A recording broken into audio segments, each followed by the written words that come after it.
10 academic planning night. This is actually a night that we started probably about 10 years ago. We found that we used to have a junior college planning night and a senior college planning night, and for students in grades 9 and 10, we didn't really have anything specific. We would cover some things at our other nights, so we put this into effect, and we find it very helpful. Keep in mind the information you get tonight, and this goes for any of our planning nights. You're getting a lot of information. We don't share the information like this with students. This is spread out over the course of, depending on the topic, whether it be the course selection process is spread out over a month. But we're giving you all the information here. This is the counseling staff at the high school. If you haven't got to know anyone yet, you hopefully will soon, but these are our school counselors. We also have school adjustment counselors. Those are counselors that work with students that may need a little extra support. They typically work with students for 6 to 8 weeks, but a student will always still be assigned a traditional school counselor.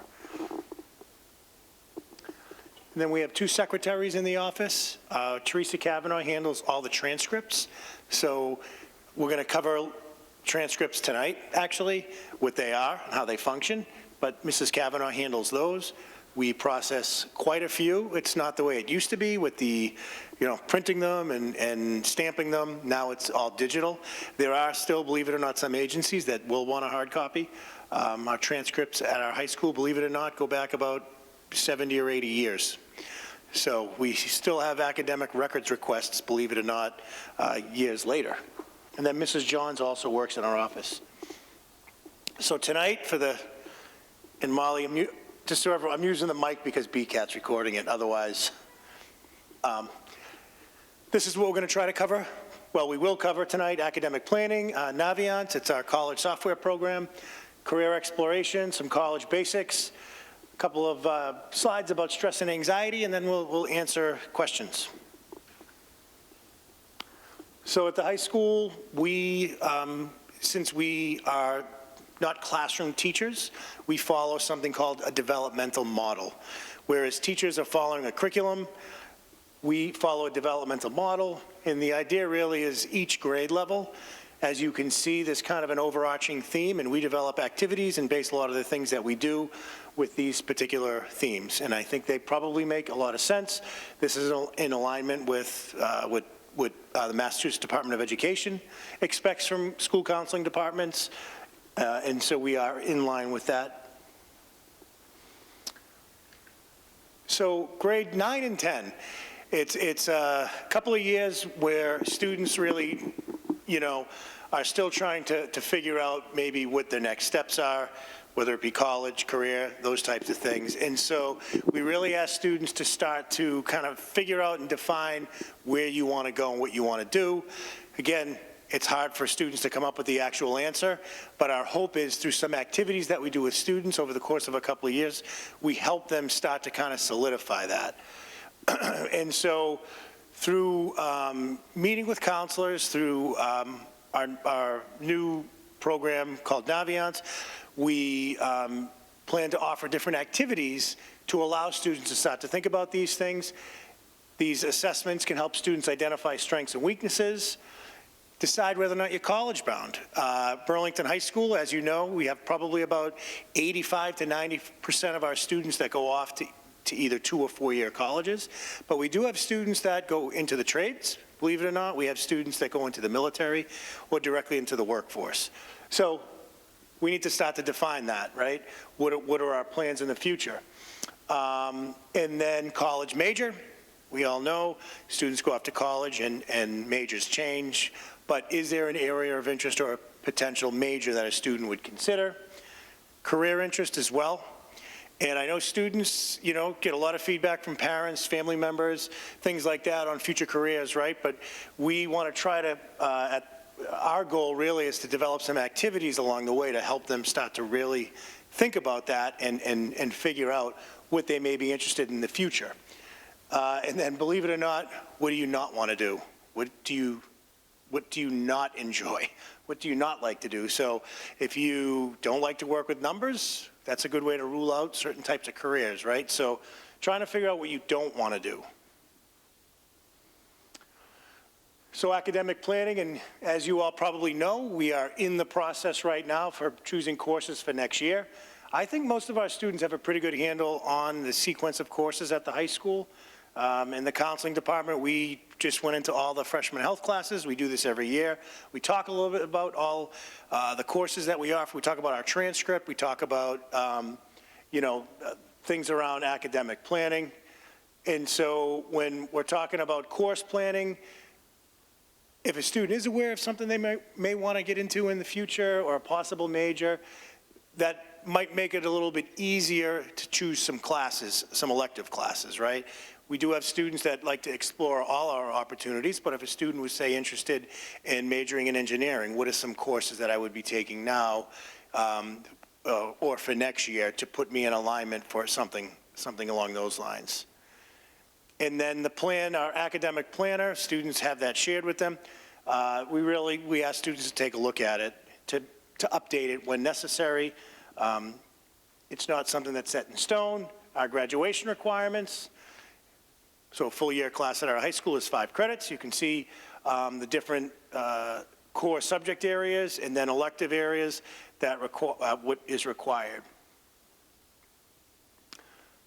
So we require 4 years of math, 4 years of English, 3 science, 3 history, 2 years of a world language. We have elective requirements, PE and health, and then additional electives, which give us a total of 110 credits. And you can ask questions along the way, especially where there's only four of you here. Just jump right in if you want to ask any questions. So that's a good question, and I know it's confusing, and because we're being televised, I will repeat the question. What's the difference between exploratory and electives? So our exploratory courses have expanded quite a bit since this went into effect. So I've been here since 2002, so I've seen kind of the progression, right? There was a time when we had a very small number of electives, and if students were taking those electives, they weren't necessarily getting honors weight for those electives. They were just all CP classes, right? So as time went on, there were some students that said, hey, I want to be able to take an elective honors, and I can't. I'm kind of pigeonholed into this bracket of courses. So the idea around the exploratory was to allow students to take courses that they may not otherwise take, like a humanities course if they're heavy in math and science, or vice versa. If you're heavy in humanities, maybe a math or science elective. So it started out with, that was the intent behind the exploratory. It's grown quite a bit. Now we have tons of courses within the exploratory bracket, CP and honors. So the additional electives that aren't in there, there are very, very few that of our electives that aren't in there. And so that exploratory, the additional electives would probably still be exploratory, if that makes sense. Probably not much sense, but so we do have a couple of classes that are electives, but not counting towards exploratory.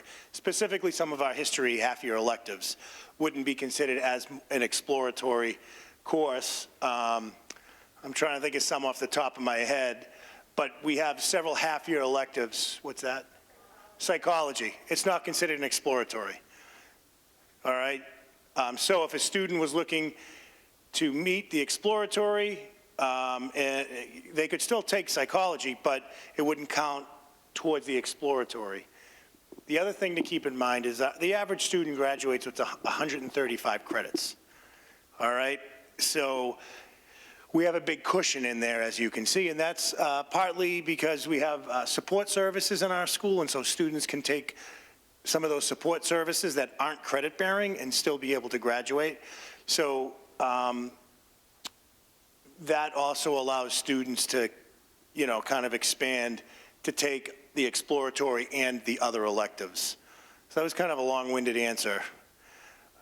Yes?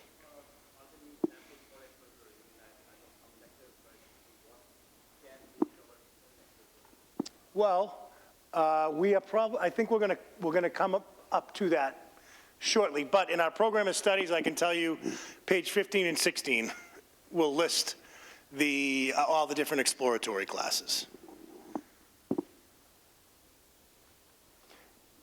So the course selection timeline, we are in the midst of this process as we speak. Counselors have been very busy the past couple of days meeting with students. So right now we are through the teacher course recommendation phase.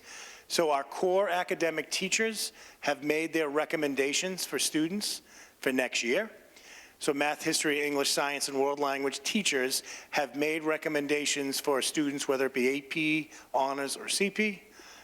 And so the recommendation window has now closed. The student portal is now open. So students are now in the process of requesting their courses. At this point in time, students are coming to the counseling office. They're coming down by classroom, depending on the class, whether it's either English, history, or PE or health. The students are coming to the counseling suite, and each counselor is meeting with their respective students. That's usually around a 10-minute meeting, a one-to-one meeting, just to review everything. So we like this because this allows us that opportunity to speak to all our students. So every student will have a conversation, which it is a challenge. Miss Minty, one of our counselors, organizes it, and I know it takes a lot of time and effort and energy, so we appreciate that, but it does allow us as a department to meet with all our students one-on-one, so we're doing that now. And then the portal for students will close on the 16th. One of the things that we'll do the week of the 16th, when the portal closes, we'll send an email to students and parents with the requests that they've made. So it's one last double check to make sure the courses you've requested are in the system. Were you raising your hand?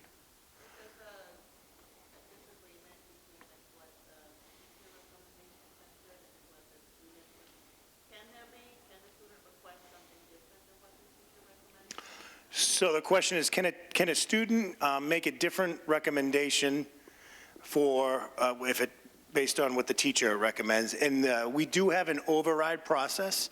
If a student, for example, was recommended for a college prep and they wanted to take honors, step one is obviously to have a conversation with the teacher. In some cases, the teacher may actually change that recommendation.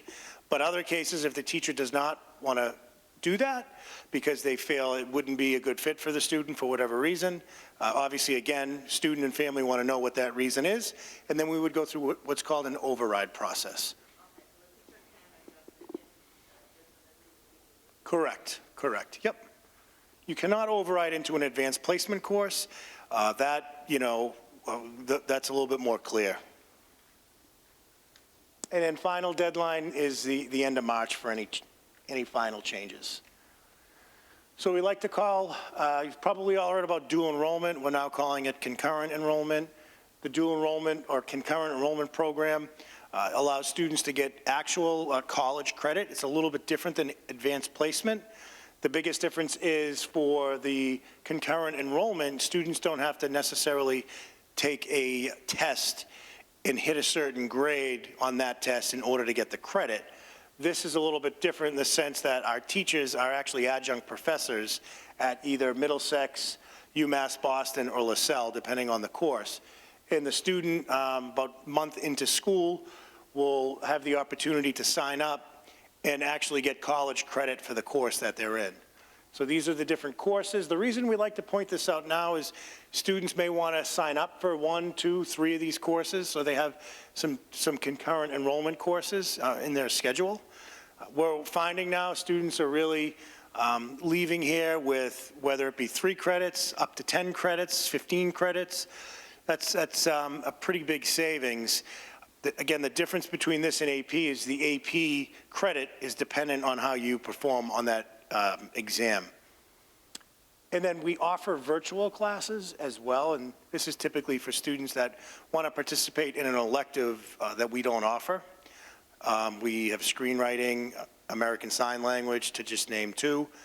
Also, we have students may want to take an advanced placement course that we don't offer, such as AP Microeconomics, AP Macroeconomics. So VHS does allow for that. And then in some cases, if a student has a huge schedule issue, we might have to look at VHS to help fill a schedule. And then I'm gonna end on the MCAS before I hand it over to Mrs. Leary. The MCAS is still a required test to take, but students are not required to pass it in order to graduate, if that makes sense. That law changed last year, so the test score cannot have anything to do with graduation requirements anymore, but we do require our students to take the test, and so our students will take the biology in June, and then in March, we'll take in a couple of weeks actually, they'll be taking the MCAS ELA, and then in May, they'll take the math. Testing is all online now. The biggest thing I think to be aware of is students that score in the top percentage of their class can get a tuition waiver at the Mass public colleges and universities. So that can be a pretty big perk, especially if you're looking at one of the Mass state schools. And there's 2 awards, one's called the Koplik and one's called the Adams. Any questions on the slides I just covered? Okay, I'm going to hand it over to Ms. Leary. Hi, folks. You know what, I'll go over here a little bit. So we several years ago, we used a platform called Naviance, like Navigate. And 3 years ago, switched to a different one called Score. So our current seniors are still wrapping up the year using Score, but we decided we want to go back to Naviance. We like it better. So we're in the process of now rolling that back out with our current juniors. And we will be rolling it out with 9th and 10th graders. They haven't gotten registration, right, Mr. Adebato? They haven't been invited yet? No, I think they were? All grade levels were invited. Okay. What we're waiting on is right, okay. So we are in the process of rolling this all out, back out, I should say. And this platform is used, first and foremost, we send college documents, so transcripts and letters of recommendation to colleges on behalf of the students when they're seniors. This is the platform that we use to electronically send those. And so all students have to use it, but leading up to that, 9th, 10th, 11th grade, it can be used for various things, including college research, career research. It's also the platform we use for students to sign up for BHS visits with college admissions reps. So that happens typically in the fall, where reps from different colleges will come here and speak to our 11th and 12th graders. So students, again, would need to use Naviance to sign up for that. And they would also need, as Mr. Adebato said, we are, with 10th graders, going to be doing some career assessments and career research, and we'll help them navigate the website, hopefully in April, once we get approval to roll that out with the assessments. Students, as we said, they will be invited to join the website, and students can use they can link a personal email or their school Gmail, and parents can also sign up for their own account, so they would be linked to their student. You won't have the exact same functions that the student has, but it is a nice feature to be able to go in there and just play around with it and explore and see what it can do.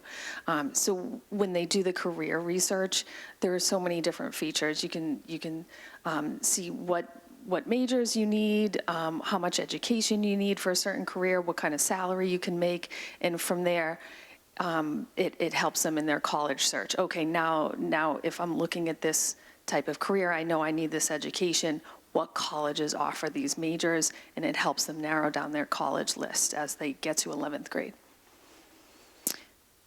I think this covers, I think I got ahead of myself. I think this covers what I already said for the career exploration piece. Enrichment opportunities, so 9th and 10th graders, we urge them to obviously they have to take into consideration their workload, their course load first and foremost, and maybe any sports or activities that they are passionate about and that are a priority for them. But if time allows, they can explore volunteer work during the school year and during the summer, and we have a link on our counseling website, and we typically post it in our Google Classroom for students as well, where they can explore different types of volunteer work within Burlington and surrounding communities. And we always encourage students to get a job if possible. You can learn great skills, even any type of job, working at a grocery store, you can learn lots of skills that way. And they would have to likely get working papers, which is typically through our secretary, Mrs. Johns. And we do have a job board in the counseling suite where businesses around town locally might send us saying that they're recruiting high school students. And so students will often come through our office, come through our suite, and take photos of the job board and apply for jobs that way, reach out and apply for jobs. We've also, over the years, encouraged and hosted job shadow days and career fairs. But with job shadow, honestly, that can simply be networking even through family connections. So if a student is interested in a specific job and maybe they know a family member or a friend of a family member who is in that career, and they can simply ask to shadow them for a day. So we encourage that type of exploration as well.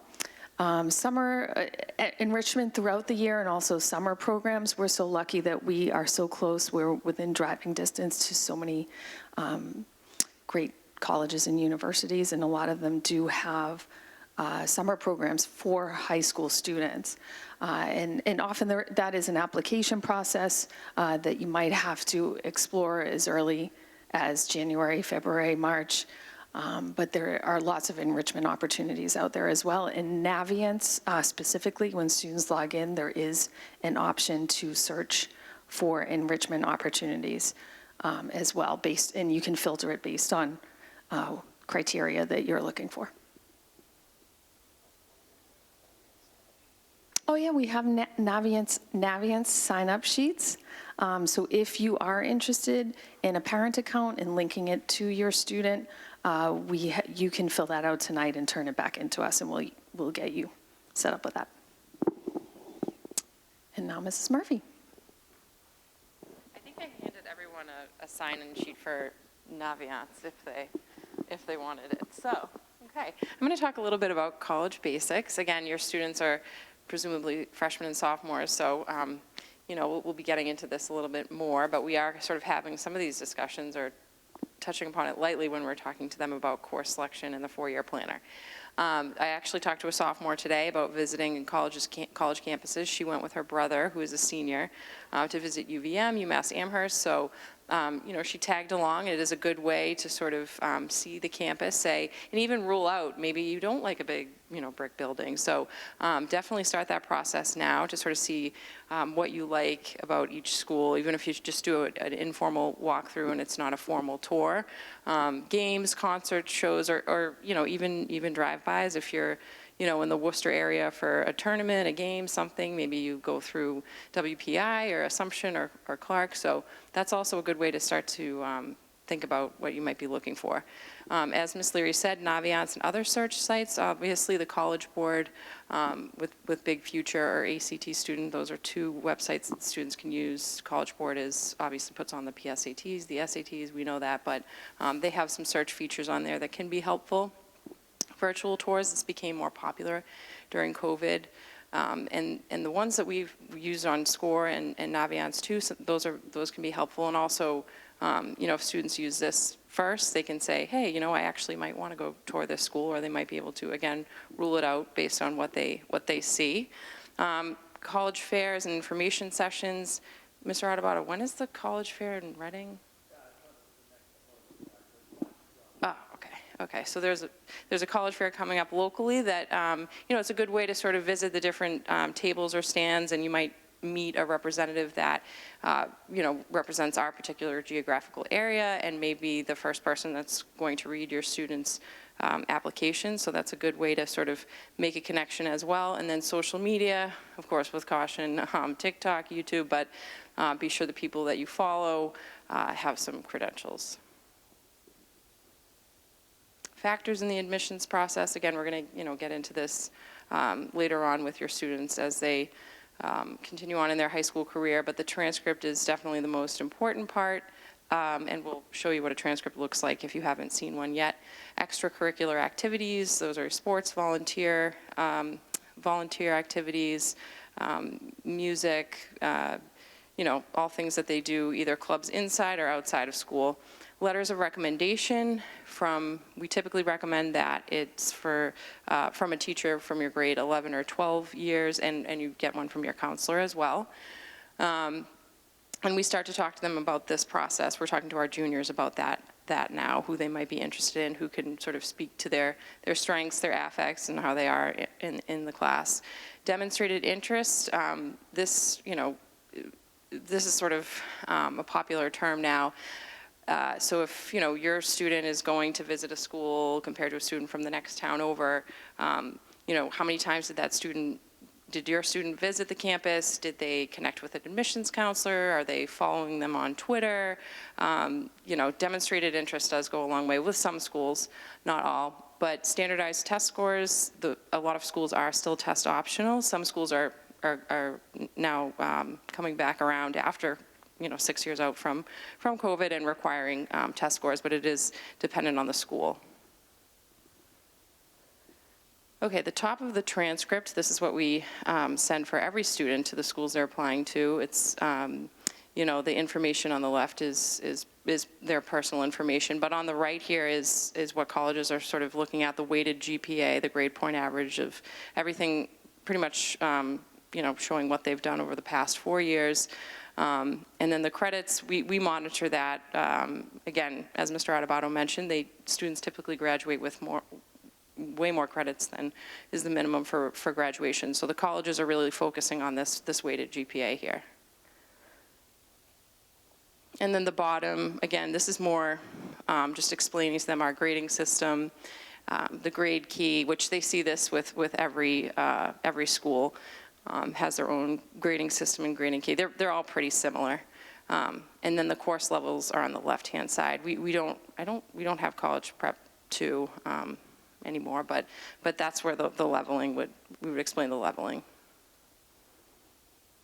And the most important part of the transcript is the body of the transcript. The meat of the transcript is the performance of the student. So what classes did they take on the left-hand side?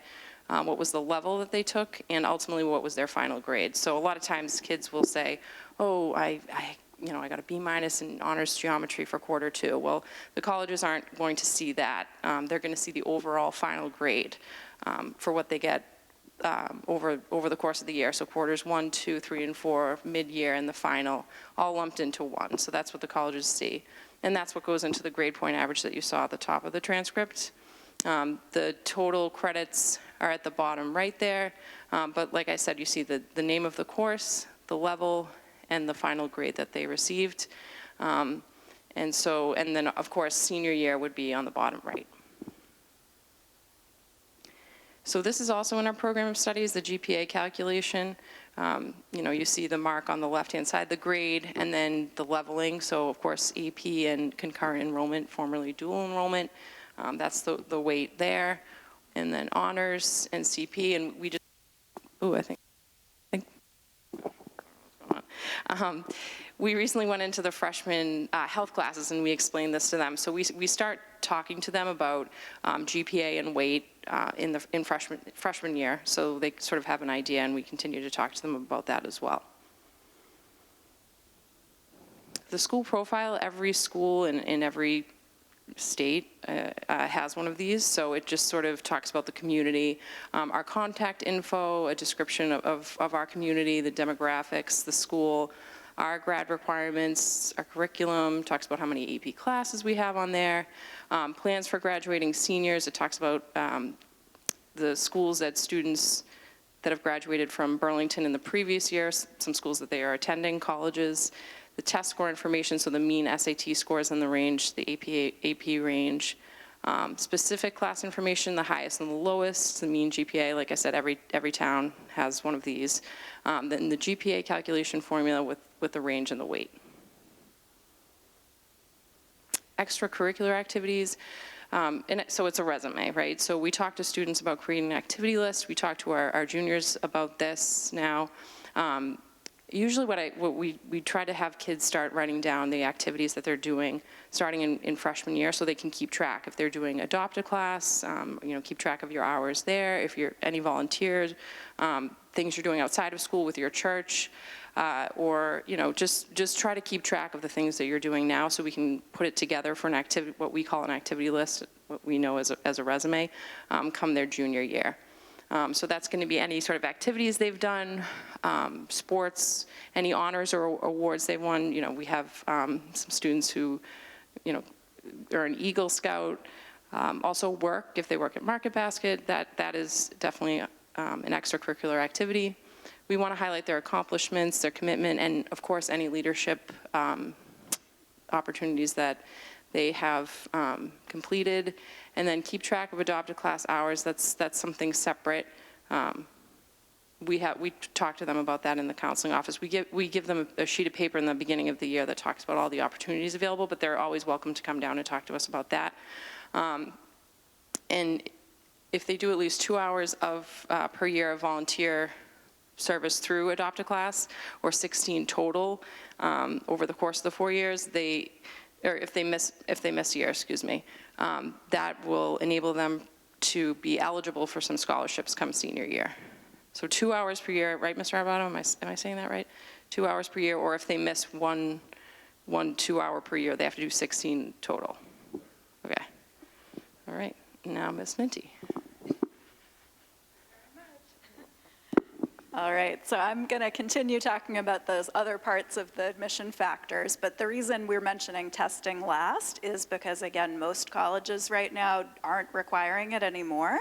However, just for you to be aware of, we do automatically enroll all our 10th graders to take the PSAT in October each year. So if you've got a 10th grader now, they've already taken it. If you've got a 9th grader, you don't have to worry about registering next year. It will automatically happen.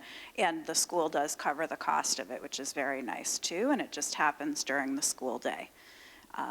And we don't really recommend, you don't need to prepare for the PSAT because the PSAT just is a practice test. The scores are not sent to colleges. It's just so students get experience with what the SAT format is like, and they get some results so that they can see what their strengths and weaknesses are. But in the future, Kaplan is a company that we have a partnership with for if they wanted to take prep classes either for the SAT or ACT, which I'll talk about on the next couple slides. Okay, so then during junior year, we do recommend taking the PSAT again that year. The College Board stats do show that when students take it both sophomore and junior year, they do get higher scores than if they only take it 1 year. Unfortunately, it is not covered, so you do have to pay, but it's not a huge fee, and it is also during the school day in October. So we send home registration for that, which you would just turn into the counseling department. But then it's the end of junior year that the students take either the SAT or the ACT, and again, I'll say more about what the difference between those two tests in another slide or two. And then if they are taking AP exams, they may be in an AP course this year if they're a 10th grader. All the AP exams are on a scheduled day in May. So each subject has a particular date where everyone across the country is taking, for example, AP biology on May blank. I don't actually know which that date is this year. And then during senior year, sometimes students like to retake either the SAT or ACT, or they can also take it in the summer in between. Though the timing of the applications, they definitely want to make sure all their testing is done. It says before January, really early December would be the latest. And then that year again, if they're in AP courses, they have that option to take that exam in May. And yes, okay. And then one other thing just to be aware of is if If your student has not always lived in this country in particular, or they've ever been part of an ESL program, there are some colleges that do require them to also provide some kind of a test just to show their English proficiency. So every college will list if that is their policy, but usually then they would accept a test called the TOEFL, which is a bit more expensive, or fortunately now many also accept Duolingo, which is a little simpler. Okay, so like I said in the beginning here, this actually was a trend even before COVID, that more and more colleges were becoming test optional, including many of the most selective colleges. But during COVID, none of them could offer it at all because it wasn't safe for, in-person testing. So what even those Ivy League schools discovered during that time is that they didn't get worse candidates when they became test optional. So really, I'd say 99% of colleges right now continue to have test optional policies. And if that's the case, it means that a student is at no disadvantage if they don't send their test scores. However, we still tell students about it and encourage them to take at least one, just in case they're applying to one of those rare colleges that requires it, or in the future if they ever needed it and policies changed. But if you're curious which colleges are test optional right now, that website fairtest.org is where the kind of one central place that you can see that. But definitely read the details on individual college website admissions pages. And I guess we had a note here just that if they took the PSAT earlier this year, their scores are available on that College Board website to review.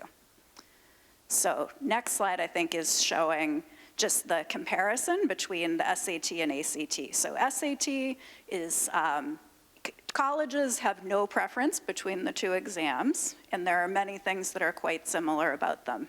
Both have English and math scores. But the main differences here, so when students register for SAT and ACT, it isn't during the school day, it's on a weekend, and students don't register with their school, but they register directly with the test company. So students from all over the place can select to come here for the SAT, but we are currently not a site for the ACT.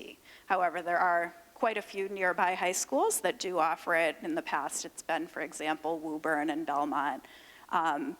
The SAT is fully digital now. The only option is to take it online. The ACT gives students the option either to do an online test or a paper test based on what they're more comfortable with.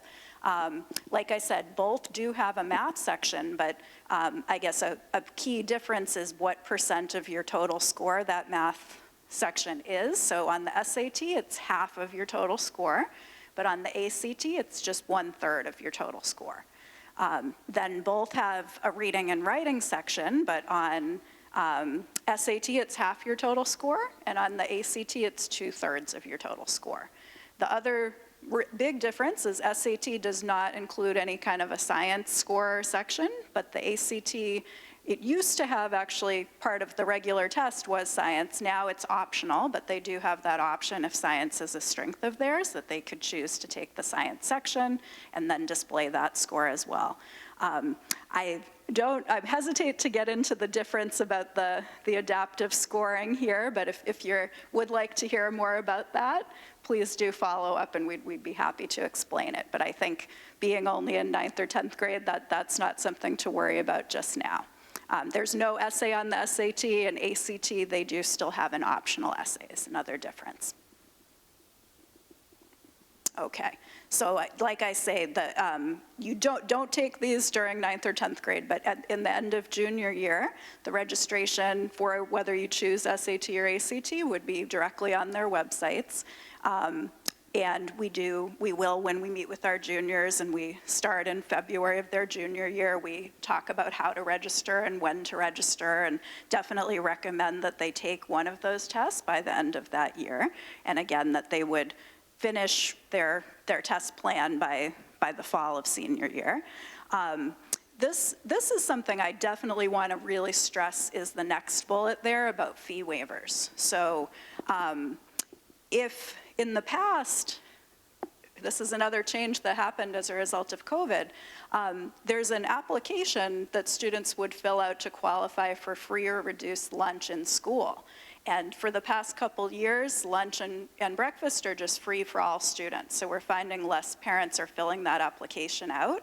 However, if you fill it out and you qualify for that, it's still the form that is used, you wouldn't have to pay to take the SAT or ACT, but even more importantly, college applications senior year, ordinarily each one costs $50 to $100, but if you qualify for the SAT or ACT fee waiver, you also qualify for free college applications. So the application was shared, I think, on Parent Square toward the beginning of this year, but if anyone missed it and wanted to still apply and see if they may or may not qualify, any of us could either forward you that Parent Square message, or we have hard copy applications as well. And they actually turn them in not to the counseling department, but to the cafeteria, and then it's important to check on the form that you're okay with the cafeteria disclosing to us if you qualify. Actually, they used to share it, but now it's more carefully guarded. So we won't know if you do or don't qualify unless you check the box that says you're giving them permission to share it with us.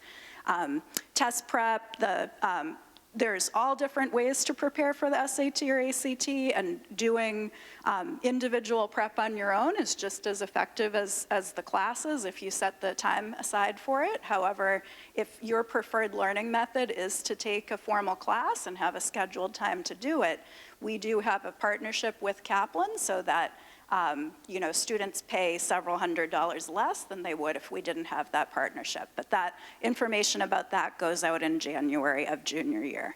And I already mentioned the English not first language test. When to send scores, now that if a school is test optional, you should only send scores to them if your score is at least average for that college expectation or higher than average. So if a college is test optional and you send a score that's lower than their average, it could hurt your application. Actually, even before COVID, there was a college admissions guy who gave us that advice at a school that had already gone test optional, but where they, very, very selective. They said, if someone doesn't send their scores, we assume that their scores were just average or better, but if they send a below average score, we can't unsee the score, and we wish they wouldn't have sent it. All right, this is just, we have all the, these are our Massachusetts public universities that Mr. Adebato referenced for potentially getting that discount for the MCAS. And the next slide, I'm just gonna cover what their minimum requirements are. So these are exactly the same as our high school graduation requirements, and that is very much on purpose. So in order to earn our diploma, every student will at least be meeting those minimum requirements of 4 years of math and English, 3 years of social studies and science, and the 2 years of the same world language. Then on the next slide, though, if you're interested not just in that minimum, but maybe the goal is to apply to those very selective colleges, the strongest transcript you can present to those schools is by sticking with all 5 of the core subjects, all 4 years if possible. So besides English, math, science, it also would include social studies and the world language. And we have another bullet that says that too. There are quite a few schools. They especially prefer at least 3, but some really even encourage 4. For the most competitive schools or some of the majors that are more competitive too, they do like to see that a student has made it to pre-calculus if possible, and sometimes even calculus. And then it's not a competition of who has the most APs. I do want to stress that on that second to last bullet. I think some students lately have been thinking, if I just take more APs, that's going to present a stronger transcript. However, for these most competitive colleges, yes, they want to see that you've taken challenging courses, but more importantly, they want to see that you've maintained the strong grades, and that you're beyond just the grades, you also have that ability to,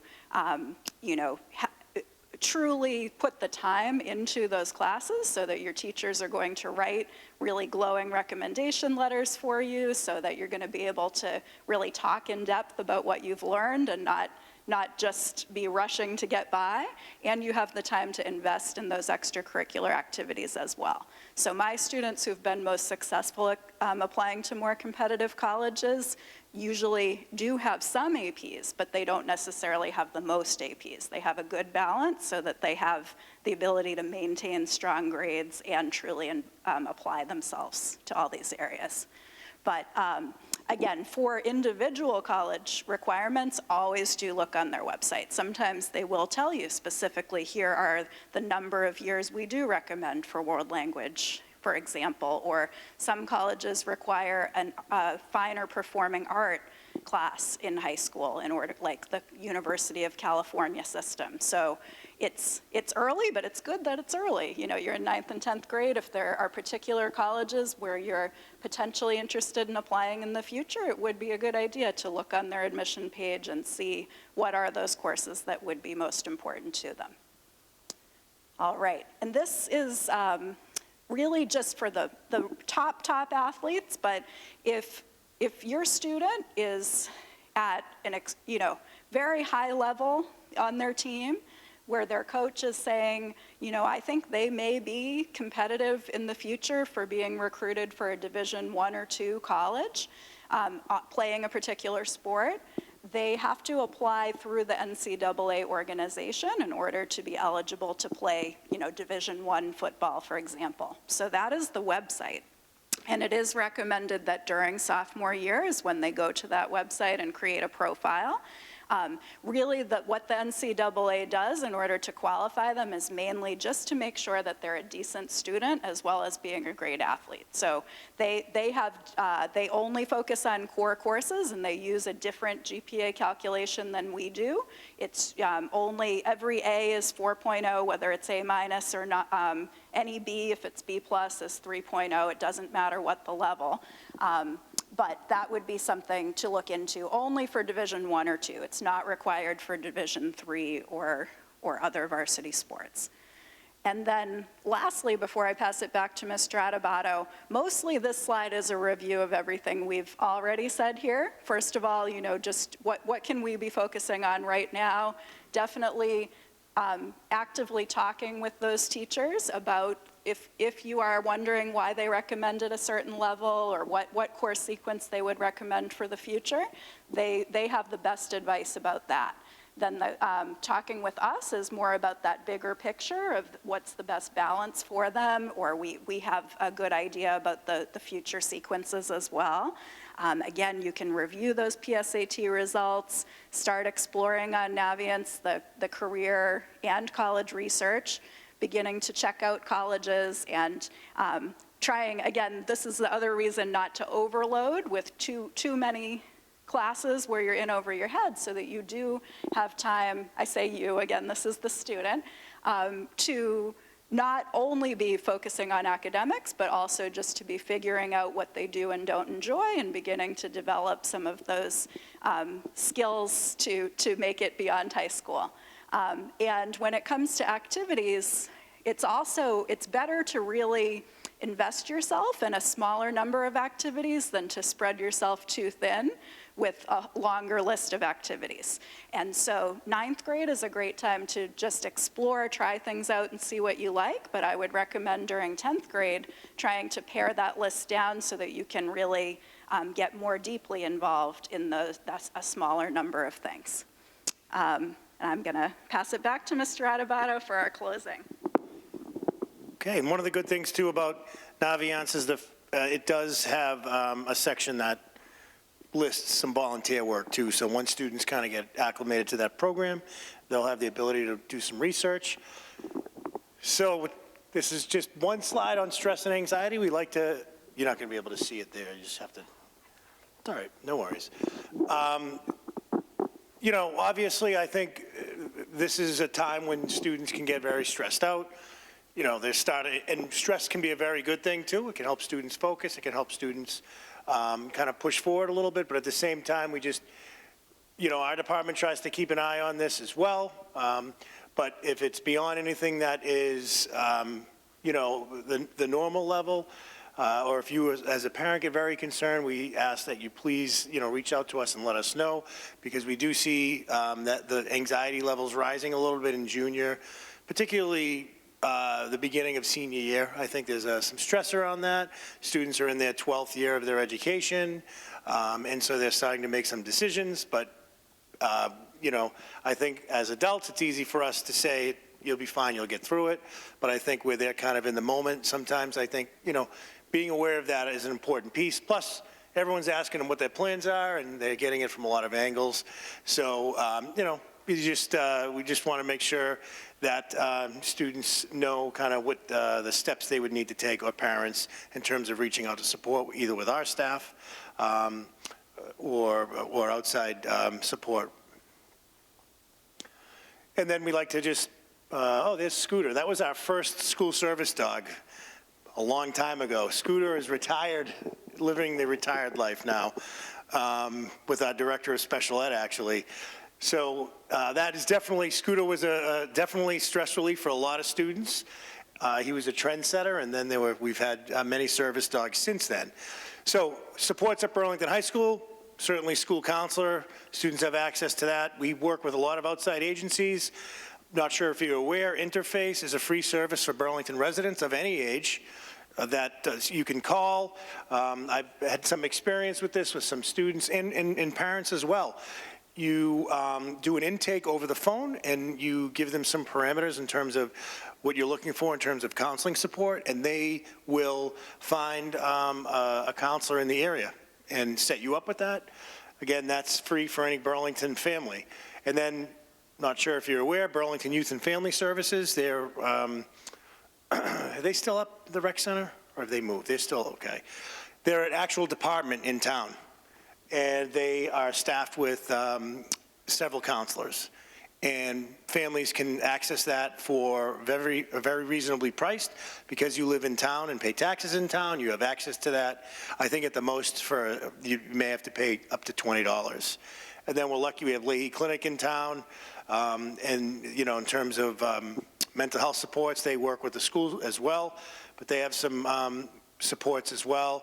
Family counseling associates and advocates are both agencies that we work with on staff here quite a bit. So again, all services that can be beneficial if needed. And again, the school counselor could walk you through any of these referrals. So we talked a little bit about that, the college fair earlier. It's next Thursday. I think I did a post on Parent Square. So the post on Parent Square lists the colleges that are going to attend.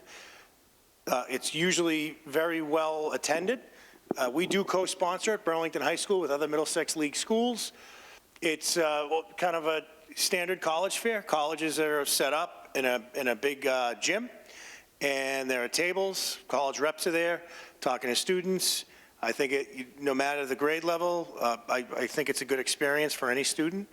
And so, going in there, maybe thinking about a couple of colleges, talking with them, getting some information, and then just checking out some other schools, it can be very beneficial. We'll have a financial aid night for parents in June. They come every year. They being, we work with an agency called MIFA. It's a nonprofit agency in Massachusetts. They have great resources, free resources online. And they have several different webinars that aren't long. If you just wanted to know more about the FAFSA form, you could watch a quick webinar. It's a very useful website. And again, they provide us with a speaker, which is great because none of us in the counseling department are experts with financial aid. We really don't get into it as much. So we think bringing someone in that knows exactly what they're talking about makes sense for parents.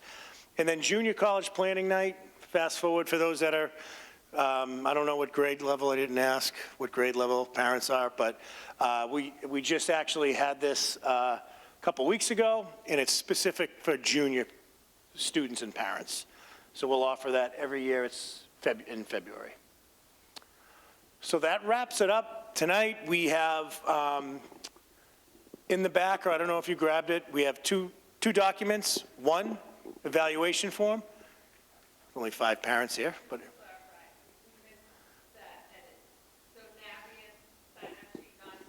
Oh, didn't see that. Good catch. So evaluation, we appreciate feedback. And then the Naviance sign-up sheet. So that, you complete that, and then you'll probably get an email. It's probably going to be about a week at this point, because Teresa, who typically handles that, is not around right now. She'll be back next week. But again, you'll have the same access that your son or daughter has. You'll be able to play around with it. Again, we have 9 different assessments for career. Those aren't available yet. We're going through a process to get approval. Once that's done, you'll have access to that information as well. Thank you all for coming. I am going to shut off the mic now, and then I'll answer questions, but we usually don't answer the questions